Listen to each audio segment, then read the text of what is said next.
So, lads, today we saw a tweet from Richard Cohen. If you guys don't know who this guy is, this is a guy from, there's a lot of stuff with her hoop stats. He's normally the person to break, if it's not WNBA underdog, he's normally the person to break a lot of rules. He's the person who, if you look for any explanation of the rest of the season hardship contract, which actually doesn't really mean anything, and he's essentially just broke the news that, yeah, MMA Saman is not going to be going to the links, it doesn't seem like, because they've signed somebody. But if you guys didn't know, Richard Cohen, for a lot of the ins and outs of salary cap, stuff like that, he knows pretty much, well, I'm not saying he knows more than anyone, he knows where to find it, and he lets everybody know. But if you guys did not see here, there is a post. Just as a random FYI, according to the most recent update in the media site, which covers all games prior to last night, there have been 0 flagrant or technical fouls rescinded so far this season. All of the tech slash flagrant calls called during the game still stand. And this is funny because 2 days ago we saw good old Dijonai. We saw good old Dijonai Carrington. And again, if you guys don't know what Dijonai Carrington, it is she can be. It's hard to know what is coming out of what is coming out of Dijonai's mouth, but he is very clear on this, that it's not sometimes these lists are wrong. But again, I do think as much as anything, probably trying to save his own ass just in case he's wrong. And that's fair enough. At the end of the day, look, I'm not going to be out here accusing a player of lying. And apologies if you guys see a black screen for a second, it's because my computer is froze. And the only way to unfreeze it is to get a black screen, is to have a black screen coming up. And it might freeze 3 times in this video. But lads, this is coming from this. Y'all fans swear. Basically, he said, we challenged the last couple of flagrants and got them rescinded because I'm always trying to make a play on the ball. And I also stand by that, where I'm I actually do think she's trying to make a play on the ball. But I think she doesn't care if she doesn't get the ball. I think there are 2 very different things in going for the ball. And Dijonai Carrington averages as many hits to the head as she averages blocks on the season.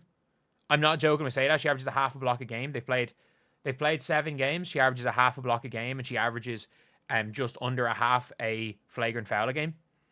She almost averages many flagrant fouls. And it wouldn't surprise me, to be fair, if one of her flagrant fouls when she missed. You cannot rescind this foul.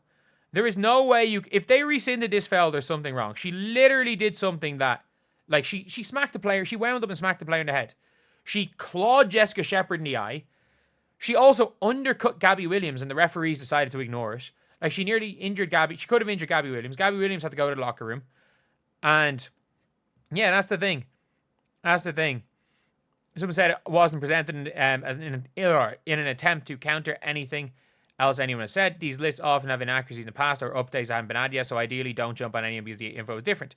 And I'm not saying Dijonai is lying, but I also think it's very, very likely that the Dallas Wings tried to get them rescinded. If you're not with Caitlin Clark last year, she even came out at a press conference, was the team was trying to get them rescinded, but it didn't happen. They were trying to get Caitlin's technical fouls rescinded last year.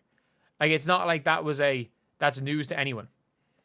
It's not it's news to anyone that the Indiana Fever were trying to rescind Caitlin Clark's tees because she was very close to a suspension. They didn't want to get her suspended, and that's what a good team would do. That's what a team will do. Is a team will go out of their way to try get we'll try get those fouls rescinded. And it's a smart thing. It is legitimately the smart thing. But do I think any of Dijonai's texts have been rescinded? Maybe one of them was. Which still means this is an I would say this tweet is an exaggeration.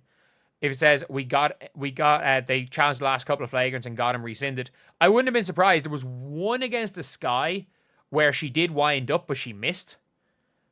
I do think, I don't know, did she miss or she graze a player, but she didn't fully smack someone in the head. But it was a big, big wind up, and she was this close to hitting someone in the head if she didn't fully do it. But I can see that one being rescinded.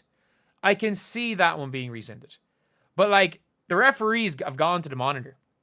The WNBA are notorious when it comes to their referees. They're notorious in just not doing anything.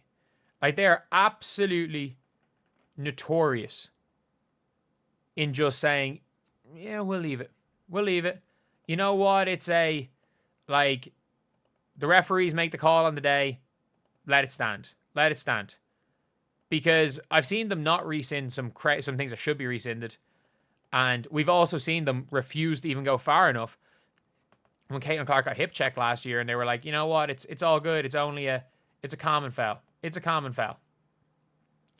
And they eventually were just like, oh, maybe it's not a common foul. Let's just say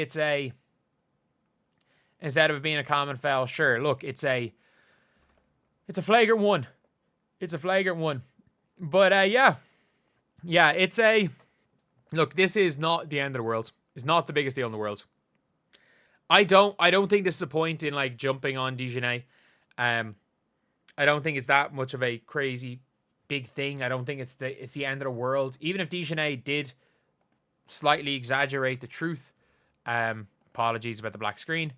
If she did slightly exaggerate the truth, I wouldn't be surprised if one of Dijonai's has been rescinded. Because in fairness, one of them really did not look like a flagrant. I've seen flagrants be given for less, but I've also, most of the time, it wouldn't be called a flagrant. But at the end of the day, she did also was incredibly lucky to not be ejected.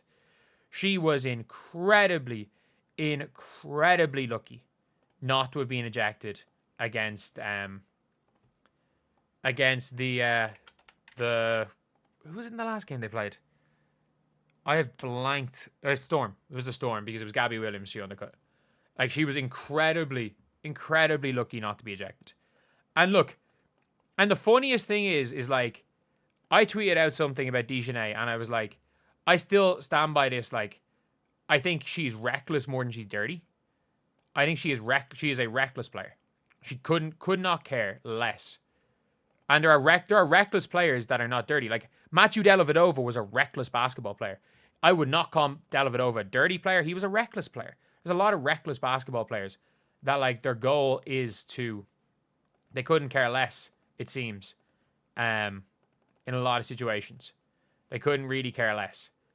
But,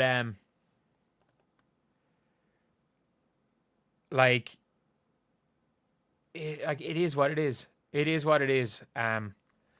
I don't know why it is if Dijonai's, I think I saw this in a Rachel Demita video, and it's like, if you don't believe you're a dirty player, why do you need to go on social media to start saying you're not a dirty player? Like, anyone's allowed to have an opinion on basketball other than the WNBA.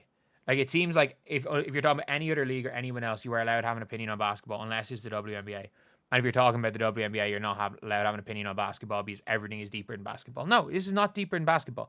Dijonai Carrington has 1,000,000% committed 4 flagrant fouls in their last 12 games.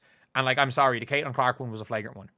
Even with no intent. And people were genuinely in my comment section are like, oh, she doesn't mean to do it. And I'm like, intent doesn't matter with a hit to the head. Intent doesn't matter on a landing zone foul. Intent, by the way, if she meant to do this, kick her out of the league. I mean this. I don't think she means to do this, but I also don't think she cares whether she does or not. I think there's very, very different. It's very different. Like, I don't think she cares. I think she would rather risk hitting someone in the head. And again, I saw this on a Rachel Demita video as well, and it's like, at some stage, you have to just realize you are not Giannis Antetokounmpo. You're not very good at getting chase down blocks. You're not very good at it. You have a 50-50 chance of flagrantly fouling somebody or getting a chase down block.